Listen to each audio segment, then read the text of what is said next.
Hi everyone. In this video we're going to start discussing improper integrals. Um, there are two different types of improper integrals. So in the first video I'll introduce the first type, which is when we're trying to integrate a function over an infinite interval. And on the second video I'll introduce the second type of improper integral, which is when we integrate over a finite interval, but the function has an infinite discontinuity on this interval. It's kind of a different case, but the method is very similar. Um, in any case, let's start talking about the case of infinite intervals. So as an example, consider this function that I have here, e to the negative x.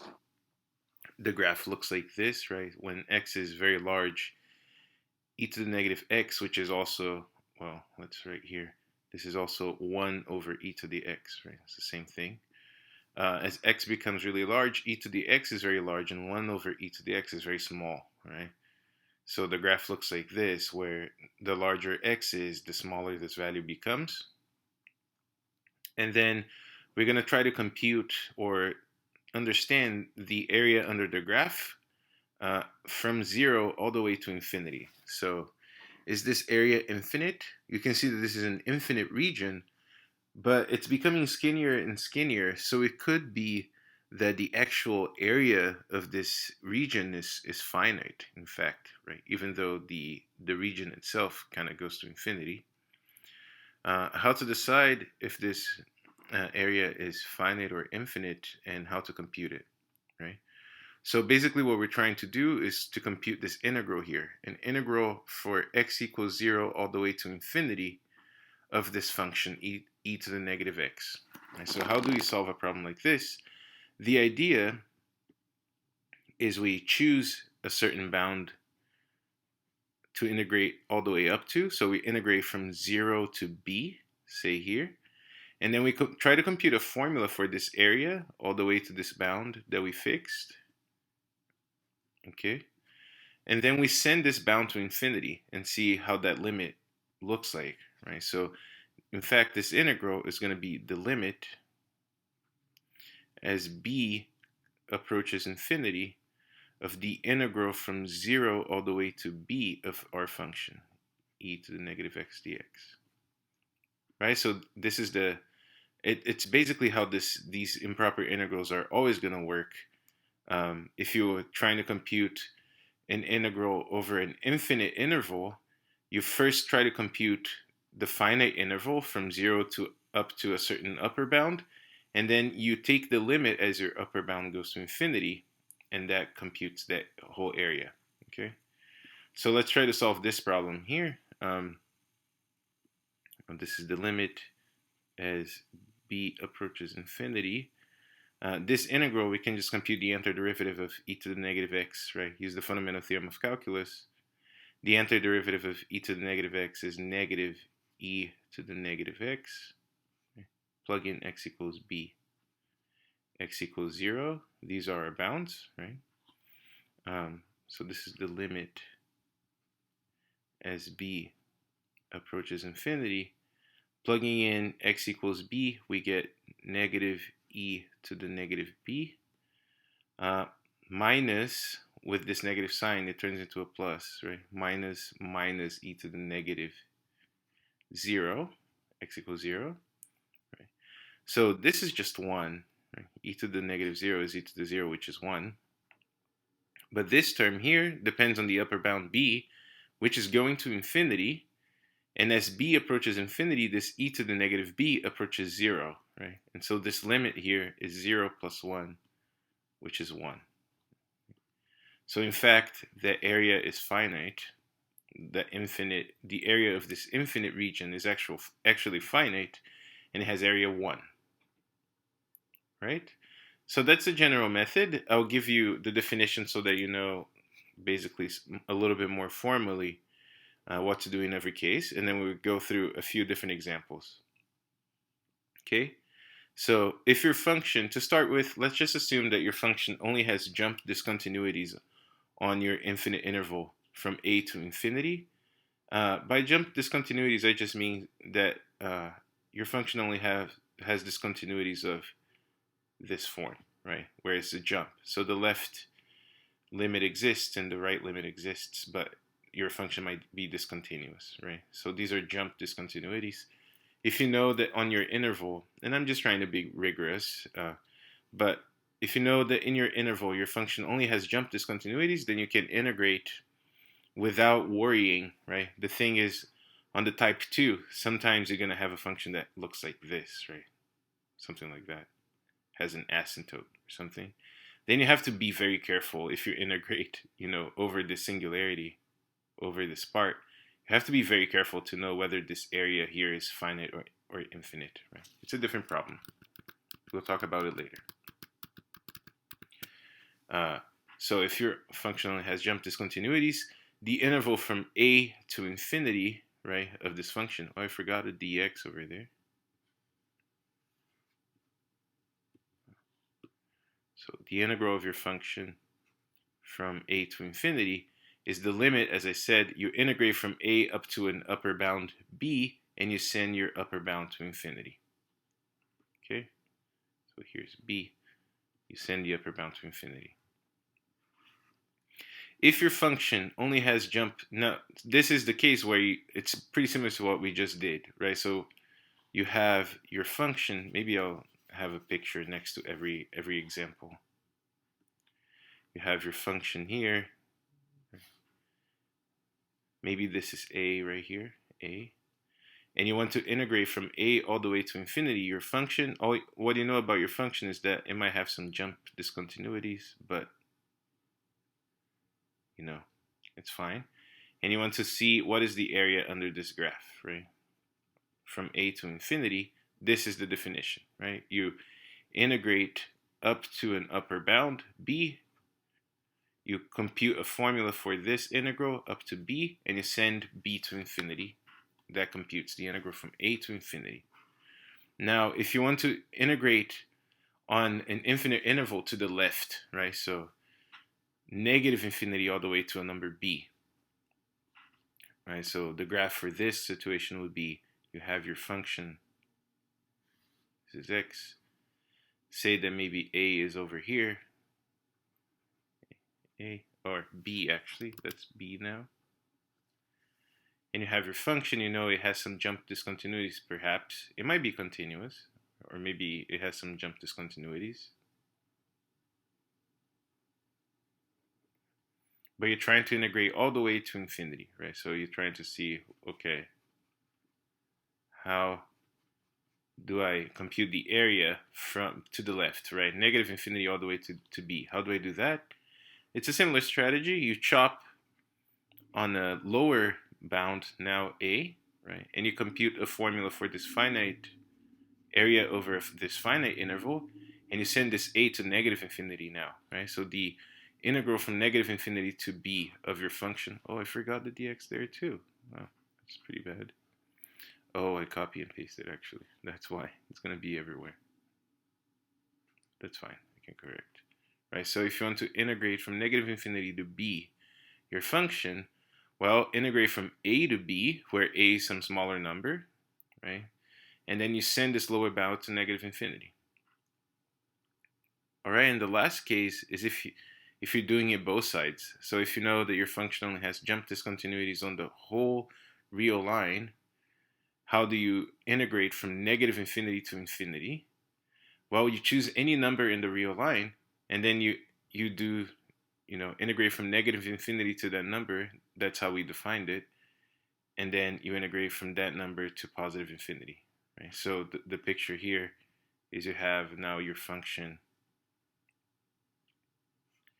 Maybe it looks like this. Something like that, right? And you want to compute this whole integral, right?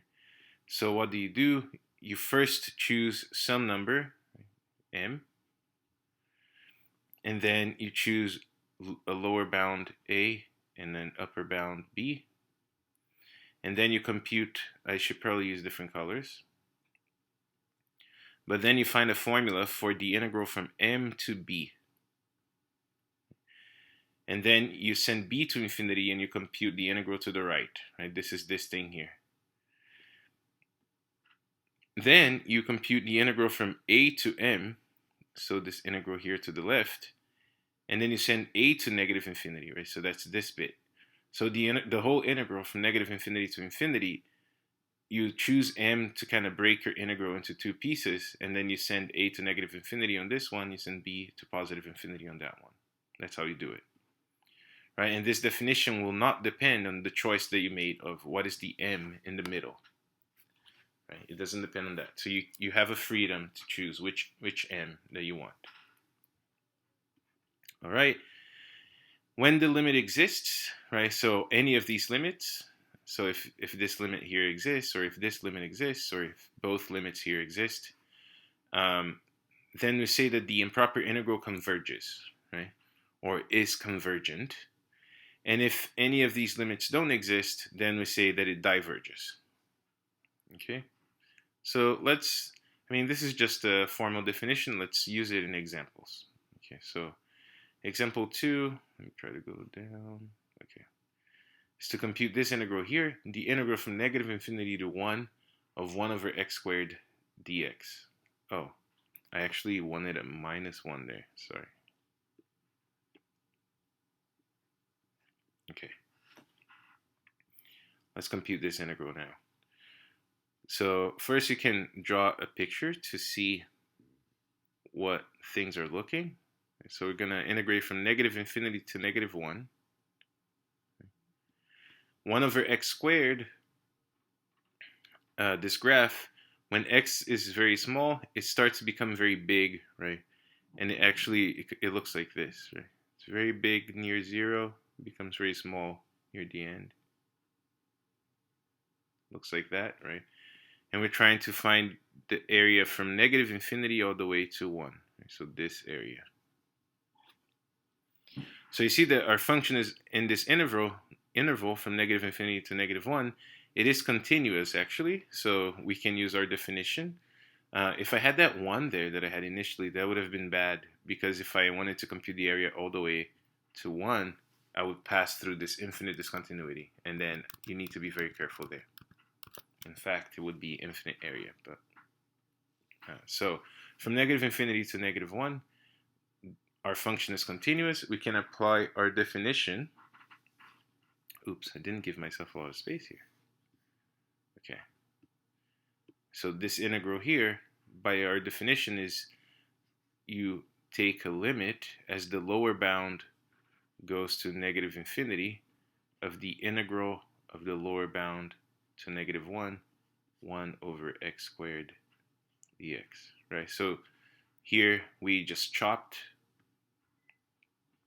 our integral as some lower bound a, compute a formula for this integral over this finite interval, and then you send a to negative infinity.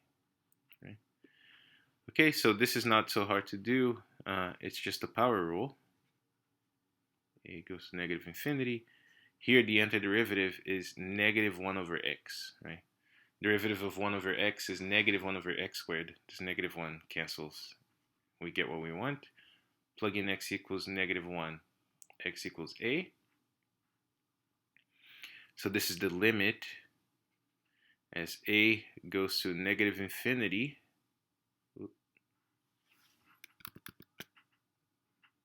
Negative infinity. Okay, plug in x equals negative 1. This is minus 1 over negative 1. That's 1. Minus, with this negative sign, is a plus 1 over a. When a goes to negative infinity, this number is becoming very, very small. Negative, but small, right? And so this term converges to 0. This term converges to 1. So the integral here is 1 again. Should have chosen something different to get a different number. Right, so this area is finite as well. Area under 1 over x squared from negative infinity to negative 1. The area is finite, and it's equal to 1. The interesting thing about this function, we're going to talk about it later, but this area to the other side here, though, between negative 1 and 0, that area is actually infinite. So it's finite to the left here, but this area in here is infinite. It's kind of interesting. All right, let's do one more example. So here we have a two-sided one, negative infinity to infinity of 1 over 1 plus x squared dx. All right, so let's first plot this function here. When x is equal to 0, this function is equal to 1, and as x grows, it becomes smaller, right? So basically the graph, it's not very vertical. Right, it's 1 here at the middle, and then it just tails off.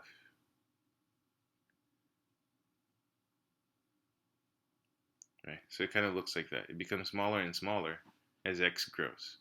And we're trying to see if the area under this whole thing is finite and what it is. All right. So our definition, our function is continuous over the whole real line. We can use our definition for the integral. By definition, this integral here is, so I'm going to choose, remember there was an m, I'm going to choose it to be equal to 0. Our m, I'll just break it, I'll do to the left of the y-axis separate from the right of the y-axis. So it'll be a limit as the lower bound a goes to negative infinity of the integral of 1 over 1 plus x squared dx from a to 0 plus a limit as the upper bound b goes to infinity of the integral from 0 to b of 1 over 1 plus x squared dx. All right, so that's the definition. You need to separate it like that. So what can we do now? Well, 1 over 1 plus x squared, that's the derivative of arctan, right? So the antiderivative in this case is arctan. It's the limit as a goes to minus infinity. I'll plug in already. Okay, so arctan at 0, so arctan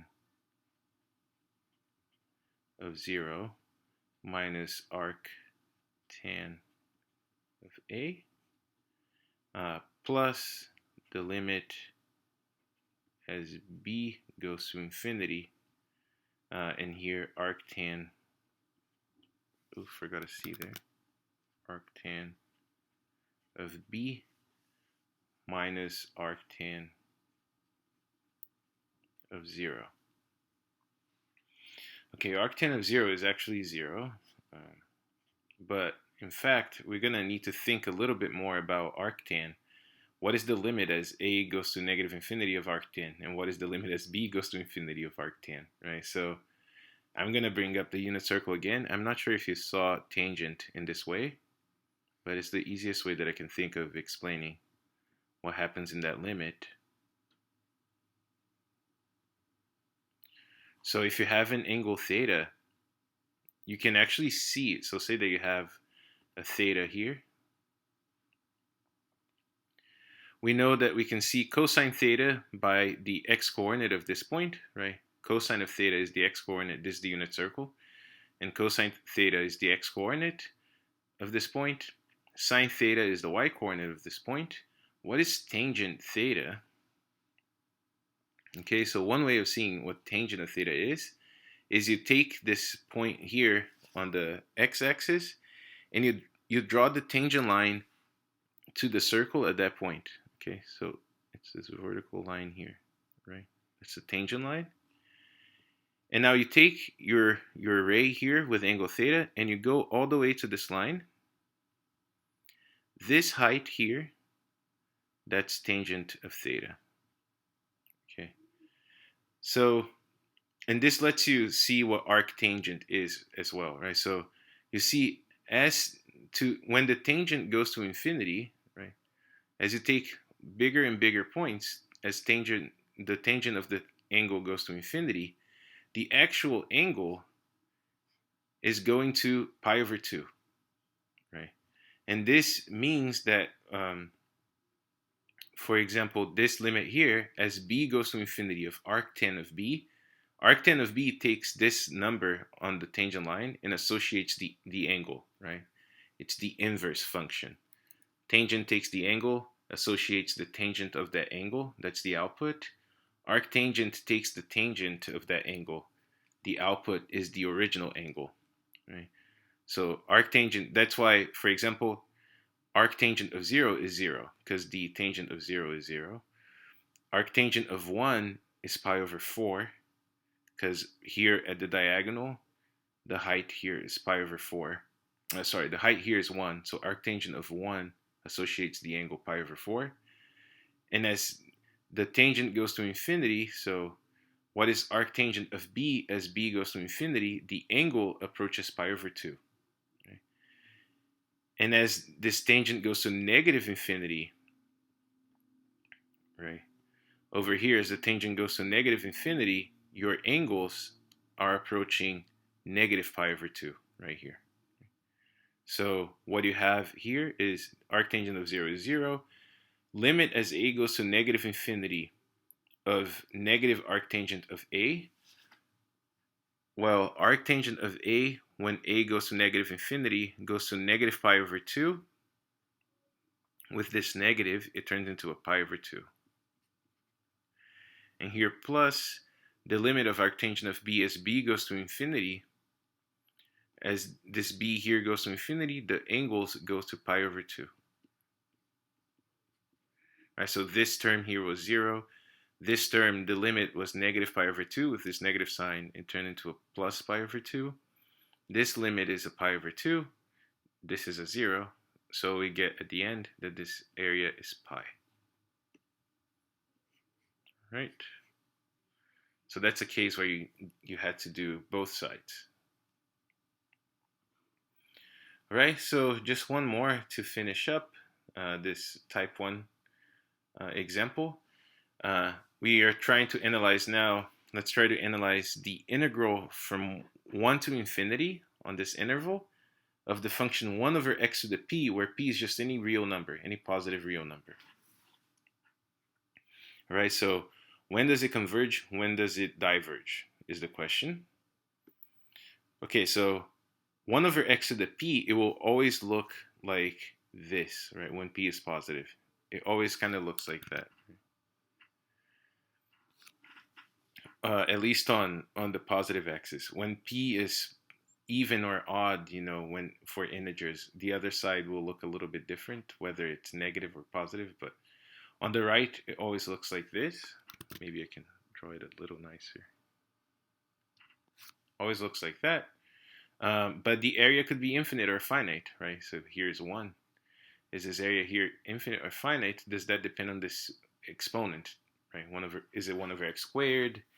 Is it 1 over x? Is it 1 over x to the 3, right? X cubed? Is it 1 over square root of x? That's when p is 1/2, right? All right, so how to solve this problem? The one thing to notice is that we're going to take the antiderivative here. The antiderivative of this function, that's how we're going to compute, right? So we're going to say, okay, this function is continuous from 1 to infinity. So this is given by the limit as b approaches infinity of the integral from 1 to b of this function, 1 over x to the p. And now we need to take an antiderivative of 1 over x to the p, which is given by the power rule, except for the case when p is equal to 1, right? Because when p is equal to 1, so let me say here, for p different than 1, p equal to 1 will be a different computation. It's actually quite different. So when p is different than 1, we can compute the antiderivative of 1 over x to the p. Right? This is just x to the negative p. So you can just do, this is x to the negative p plus 1 over negative p plus 1. Right? But the thing is that this is not well defined when p is equal to 1, right? You're dividing by 0 here. So you need this hypothesis to compute. You can use the power rule, then compute the antiderivative, x to the b x equals 1. If you evaluate it, do I not have, I'm going to get a new page for myself. If you evaluate it, this is the limit as b goes to infinity. Let's write this out. So I'm going to write it like this. This 1 over negative p plus 1, I'm going to write it like this, 1 over 1 minus p outside. And then inside, I'll have b to the negative p plus 1, which I'll write, how should I write it? I'll write it like b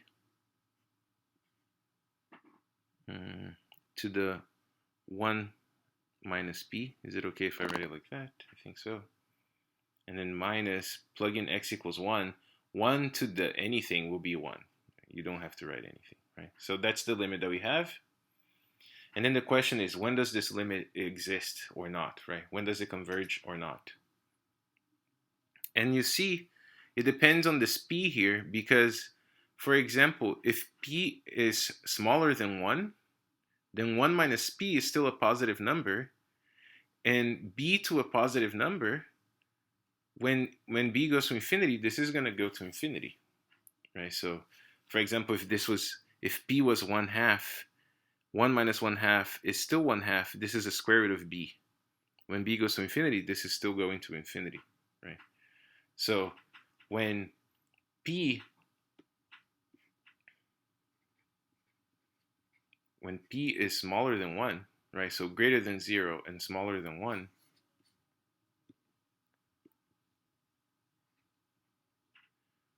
this integral diverges.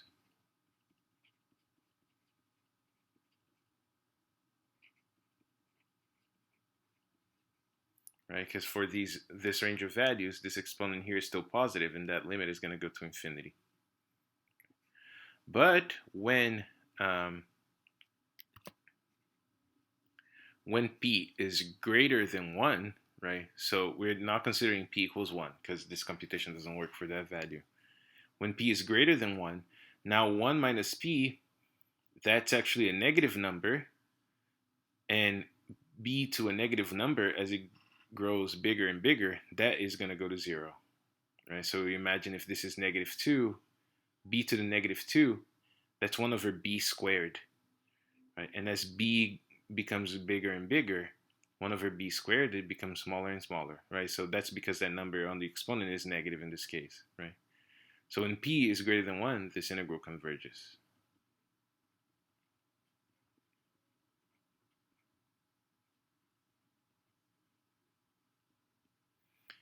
We're still left with the case of p equals 1. What is going on there? And I bet some of you already know what to do in that case.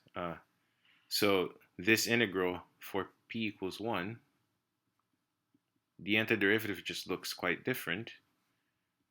The integral from 1 to infinity of 1 over x dx, that again is the limit as b goes to infinity of the integral from 1 to b of 1 over x dx. But the antiderivative of 1 over x is log, right? You don't use the power rule in this case. As I said, it doesn't work, right? The integral of 1 over x is log. So this is going to be ln of b,